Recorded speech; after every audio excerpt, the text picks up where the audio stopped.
बिस्मिल्लाहिर्रहमानिर्रहीम। अस्सलाम वालेकुम। एनालिसिस राउंड अप के साथ आपका मेज़बान चौधरी मुबशर। वो अल्लामा इकबाल ने क्या खूबसूरत जुमला बोला था कि ये मिसरा लिख दिया कि शौक़ ने महराब मस्जिद पर, ये नादां गिर गए सजदों में जब वक्ते क़याम आया। जी हाँ, पाकिस्तान के नादां हमेशा उस वक्त सजदों में गिरते रहे हैं जब वक्ते क़याम आया है। ख्वाजा मोहम्मद आसिफ जो पाकिस्तान के वज़ीर दिफ़ा भी हैं, उन्होंने एक अदद ट्वीट फरमाई है। वो ट्वीट का तनाजुर ये है कि रिटायर्ड जनरल मुशर्रफ जो हैं उनके बारे में ये ख़बरें गर्दिश कर रही हैं कि वो उनकी क्लिनिकल डेथ हो चुकी है। हकीकी डेथ नहीं हुई है, क्लिनिकल डेथ हो चुकी है। यहाँ तक भी पहले तो ख़बरें आई कि उनको वेंटिलेटर पर डाल दिया गया है, लेकिन ख़ानदानी ज़राए ने इस बात की एक जगह पे तरदीद तो की, लेकिन साथ ही साथ उन्होंने ये बता दिया कि वो अब नाकाबिले वापसी हालत पर, उनके जिस्म के जो आज़ा हैं वो क्योंकि बीमारी की वजह से अब रद्द अमल नहीं दे रहे, तो वो नाकाबिले वापसी हालत पे पहुँच चुके हैं।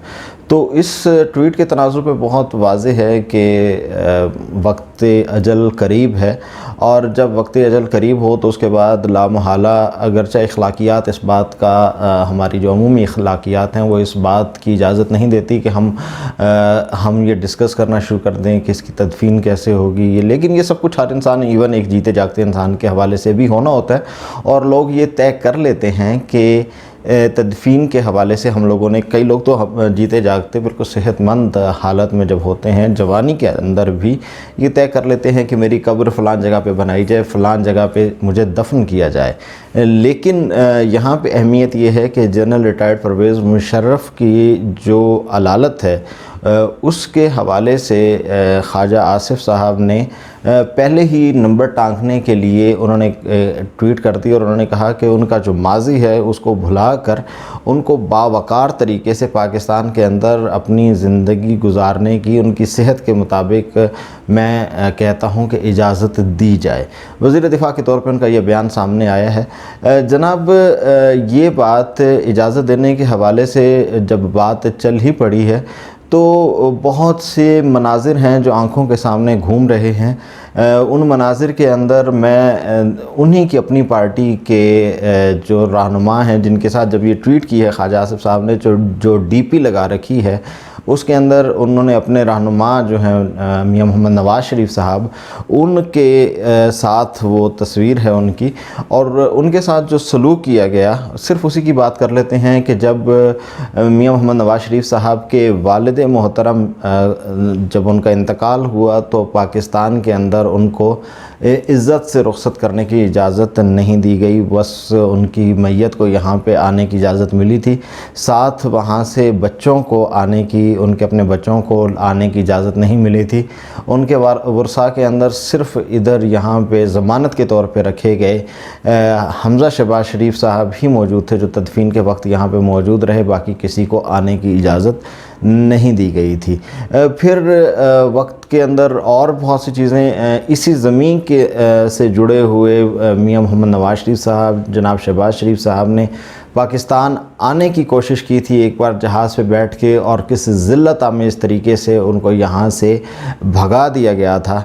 तो ख्वाजा आसिफ साहब बहरहाल उसी डिक्टेटर की बावकार अंदाज से ज़िंदगी गुजारने की बात कर रहे हैं। ख्वाजा आसिफ साहब जब बात कर रहे हैं तो बहुत से मनाजिर और आंखों के सामने घूम रहे हैं। वही डिक्टेटर जनरल परवेज़ मुशर्रफ जिन्होंने पाकिस्तान के आइन को तोड़ा था, ख्वाजा आसिफ साहब के बनाए हुए किसी आइन को नहीं तोड़ा था। वो पाकिस्तान के, यानी कि मेरे या पाकिस्तानियों के मुजरिम हैं। वो सबसे बढ़कर ये कि वो पाकिस्तान की मुसल्लह अफवाज के मुजरिम हैं, क्योंकि उनके दौर के अंदर ऐसे हालात आखिर में आ चुके थे कि जब पाकिस्तान के फ़ौजी जवान वर्दी पहनकर सड़कों और बाज़ारों में नहीं निकल सकते थे। ख़ुसूसी अहकामात जारी किए गए थे कि वर्दी के अंदर एहतियात की जाए, दफ्तर आ के वर्दी पहना करते थे फ़ौजी अफसरान।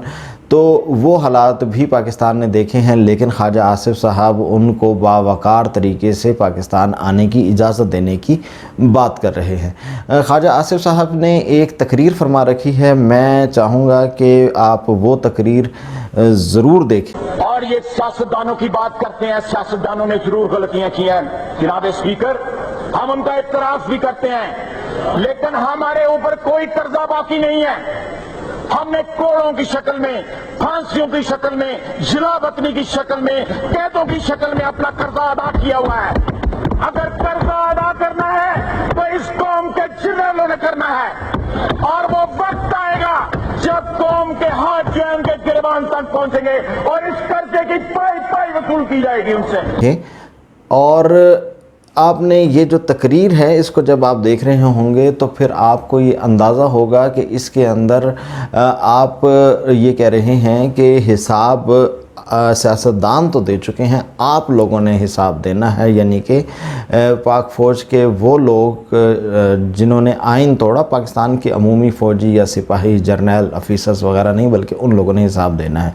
लेकिन ख्वाजा आसिफ साहब आज तक इस तकरीर का बोझ अपने कांधों से उतारने के लिए इस तरह की हरकतें करते रहते हैं। लेकिन उनको क्या मालूम कि जो मर्ज़ी हो जाए, पाक दुनिया की अफवाज का एक असूल होता है कि कभी भी बटमैन को जर्नल नहीं बनाया जाता।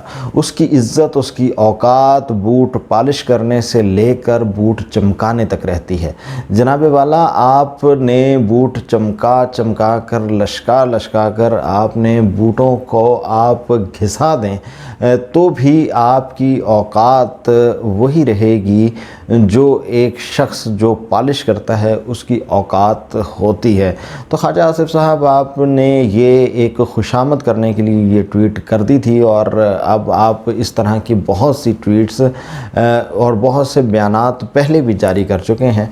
तो सोचा कि आज आपको आपकी औकात याद दिला दी जाए। जनाब वाला ख्वाजा आसिफ साहब, आप जैसे लोगों की औकात क्या है कि आप ये फ़ैसला करते फिरें कि जनाब जो जनरल परवेज़ मुशर्रफ हैं उनको यहाँ पे ज़िंदा या उनको बावकार तरीके से अपनी ज़िंदगी के आखिरी अय्याम गुजारने की इजाज़त दी जाए। जनाब वाला, आपकी औकात इतनी नहीं है कि आप अपने लीडर को पाकिस्तान ला सकें। आपकी औकात इतनी नहीं है कि आप, क्योंकि मैं ये बात नहीं करना चाहता था, लेकिन जिस शख्स को ख़ुद अपनी इज़्ज़त करवाने का शौक़ ना हो तो फिर उसको उसी की ज़बान में, उसी तज़लील अमेज़ लहजे में उसके साथ बात करनी चाहिए। जनाब वाला, आपके लीडर की बेटी का पासपोर्ट ज़ब्त है और आपकी तो इतनी औकात नहीं है कि आप वो जो पासपोर्ट है उसको दिलवा सकें। आपकी इतनी औकात भी नहीं है कि मरीम नवाज़ शरीफ को वज़ीर-ए-आज़म हाउस के अंदर जाने की इजाज़त दिलवा सकें। उनका सगा चचा जो है वो इस वक्त वज़ीर-ए-आज़म इस्लामी जमहूरिया पाकिस्तान है, लेकिन आपकी इतनी औकात नहीं है। जनाब वाला, अगर उन लोगों ने तय कर लिया, जिन लोगों ने जनरल परवेज़ मुशर्रफ को यहाँ पे आने देना है, तो आपकी ट्वीट को कोई नहीं देखेगा। अगर तय कर लिया गया कि जनरल परवेज़ मुशर्रफ की पूरे कौमी एज़ाज़ के साथ तदफीन होनी है तो पूरे कौमी एज़ाज़ के साथ तदफीन होगी। आपकी इस ट्वीट और आपकी इस तजवीज़ को कोई नहीं देखेगा। और अगर उन्होंने तय कर लिया कि जनरल परवेज़ मुशर्रफ ने पाकिस्तान में नहीं आना, तो फिर आपकी इस ट्वीट जैसी आप सैकड़ों और ट्वीट्स कर लें तो जनरल परवेज़ मुशर्रफ साहब पाकिस्तान वापस नहीं आएंगे। जनाब वाला, आपके इस ट्वीट की कतअन कोई अहमियत न थी, न है, न होगी, और उसकी सिर्फ़ और सिर्फ वजह यह है कि दुनिया के अंदर कभी भी उस लोगों, उस ग्रोह, उस कबीले या उस फ़र्द की कभी भी इज़्ज़त नहीं हुआ करती जो ख़ुद अपनी इज़्ज़त करवाना नहीं जानता। आपने साबित किया है कि आप अपनी इज़्ज़त करवाना नहीं जानते, और वो लोग जो आपके लिए, आपकी पार्टी के लिए इस मुल्क के अंदर आइन और कानून की बालादस्ती के लिए अपने कलम को इस्तेमाल करते थे, जो अपनी ट्विटर है, फेसबुक है, सोशल मीडिया है, उसको इस्तेमाल करते थे, उसके हवाले से आपने बड़े घटिया और रकीक किस्म के जुमले बोले, और आपने कहा कि ये लोग तो करेले गोश्त खा के सो जाते हैं, हम जैसे लोग कुर्बानी दे रहे होते हैं। जनाब, आपकी हमने कुर्बानियाँ भी देख रखी हैं और आपकी हमने मुबलग औकात भी देख रखी है। आपकी कुर्बानियों की दास्तान जो है वो उस जगह पे टंगी हुई है कि जब आप इलेक्शन हार रहे थे तो आप मुक़्तदर हलकों को फ़ोन करके कहते रहे कि खुदारा मैं इलेक्शन हार रहा हूँ, मुझे बचाइए। تو آپ کی اپنی زبان کے اندر آپ کو یہ بتانا مقصود تھا کہ خواجہ آصف صاحب کوئی شرم ہوتی ہے، کوئی حیا ہوتی ہے، اور یاد رکھیے کہ اب خواجہ آصف ہوں، شہباز شریف صاحب ہوں، عمران خان صاحب ہوں، یہ تمام لوگ کچھ بھی کر لیں، لیکن وقت کا پہیہ آگے چل چکا ہے، وقت بہت آگے نکل چکا ہے۔ اب ان لوگوں کی اہمیت نہیں رہی، لوگوں کا شعور ہمارے سیاستدانوں سے بہت آگے نکل چکا ہے، وہ شعور اب واپس نہیں آئے گا۔ آپ اس طرز کہن کے اوپر، آپ اس مزاج کے اوپر رکھنے کی جتنی مرضی کوشش کر لیں، کچھ نہیں بدلنے والا۔ اب وہ بقول شاعر کہ تم کب تک جھوٹ کی ریت دیے پشتے یہ عارضی باندھو گے، جب جھوم کے سچ سیلاب بڑھا سب بہہ جائیں گی تدبیریں۔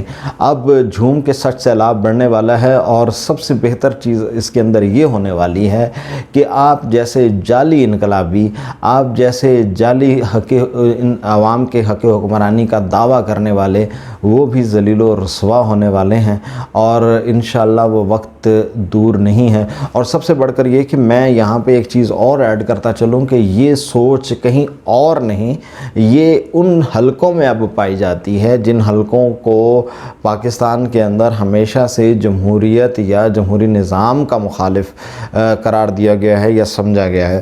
آج میں سمجھ پا رہا ہوں کہ ان حلقوں کا قصور ہی نہیں تھا، ان حلقوں کا جرم نہیں تھا، معاف کیجیے گا، کیونکہ ان حلقوں کو آپ جیسے سیاستدان ہمیشہ یہ بتاتے رہے کہ جناب ذل الہی صاحب آپ حکمرانی کیجئے، آپ ہمارے سروں پہ جوتے ماریے، آپ ہمیں تذلیل کا نشانہ بنائیے، لیکن ہم آپ کے لیے کبھی بھی آئین، قانون اور دستور کو حرکت میں نہیں آنے دیں گے۔ تو پھر وہ کیوں کر اپنے آپ کو احتساب کے لیے، وہ کیوں کر کسی ضابطے اور کسی قانون کے تحت اپنے آپ کو محفوظ رکھنے کی کوشش کرتے، لیکن قوم کے اجتماعی شعور کے سامنے وہ بہرحال اب وہ کسی ایک آئینی بندوبست کے اوپر رہنے کے لیے تیار ہوتے نظر آ رہے ہیں۔ اور آپ جیسے لوگ وہ جتنی مرضی کوشش کر لیں، عمران خان صاحب جیسے لوگ جتنی مرضی کوشش کر لیں، وقت کا دھارا الٹا نہیں پھر سکتا، وقت کا دھارا آگے بڑھتا چلا جائے گا، اور آپ جیسے لوگوں کا مستقبل تاریخ کے کوڑے دان کے اندر ہمیشہ ہمیشہ کے لیے دفن ہو جانا لکھا ہے۔ اپنا اور اپنے دوستوں اور گرد و نواح کا بہت خیال رکھیے گا۔ اللہ نگہبان۔